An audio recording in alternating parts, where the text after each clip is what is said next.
Hey there, Magic users, the Comics Kid 2099 here to talk about an episode of Superman the Animated Series. Today, I will be talking about the Hand of Fate, and the rest of the Body of Fate as well. But first, if you haven't seen the episode, go see it before you finish this video. While you watch the episode, I'll be doing a quick plot synopsis. A burglar is robbing the Egyptian Museum, as you do, and he accidentally transforms himself into an ancient demon named Karkle. He traps the Daily Planet in a big Ghostbusters 2 type cocoon thing, and Superman goes to ask the immortal sorcerer Dr. Fate for help. At first, Fate says no, but then he helps Superman defeat Karkle. Cue credits. So since a lot of people like to gripe about Superman being overpowered and not having very many weaknesses, it's a very big deal when he actually does have weaknesses. Kryptonite, red solar radiation, those have already shown up, albeit in limited doses in this series so far. But this is the first time that we've seen magic being effective against Superman. Except, is it really? It knocks him back a little bit, and Karkle is able to scratch Superman, but I would say this is no worse than him getting a full blast of electricity in the Justice League cartoon.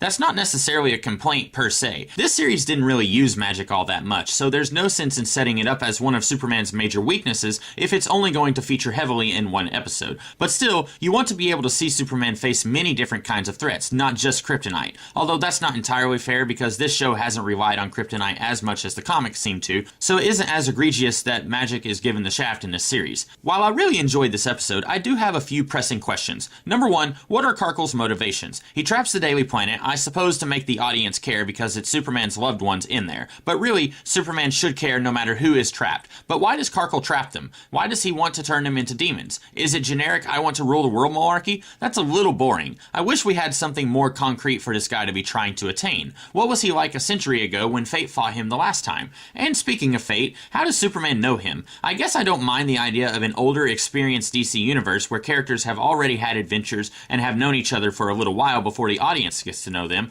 but that's not the kind of series that we've been getting so far. We get to see a Superman as a baby, as a teenager before he finds out about his past. We see him struggle as a new superhero. I don't know where or when Superman would have met this guy. Before he came to Metropolis, maybe? In some stories, like the pilot episode of Lois and Clark or Birthright, we see that Clark did some traveling around the world before he settled down in Metropolis. I guess it's possible there was some hidden adventure with these two that we never saw, but since we don't have any evidence that this version of Clark actually did any world traveling, I don't know if I buy that myself, and that's the most plausible explanation, because otherwise, Fate would have had to have teamed up with Superman sometime in Metropolis after the series began, and the problem with that, or with him teaming up with Clark before he came to Metropolis really, is that Fate is now acting like he's too good to superhero around, and that those days are long gone behind him. So how did Superman come to meet Fate? I guess you could say Superman somehow found out about him but hasn't met him yet, but Inza and Fate both act like they are at least minor acquaintances of Superman. Don't get me wrong, this isn't really a deal breaker, but it is a little odd that out of every character in this series that we've seen so far, we've gotten to see Superman meet all of them for the first time,